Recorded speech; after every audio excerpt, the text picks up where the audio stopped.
How to log out of the WillTrade application. Hello everyone, welcome back to another video from Trading for Beginners.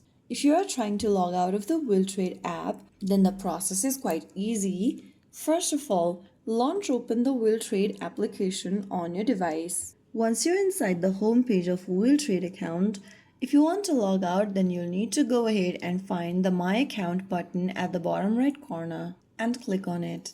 Once you do that, you'll end up in this page from where you'll need to scroll all the way down and click Settings.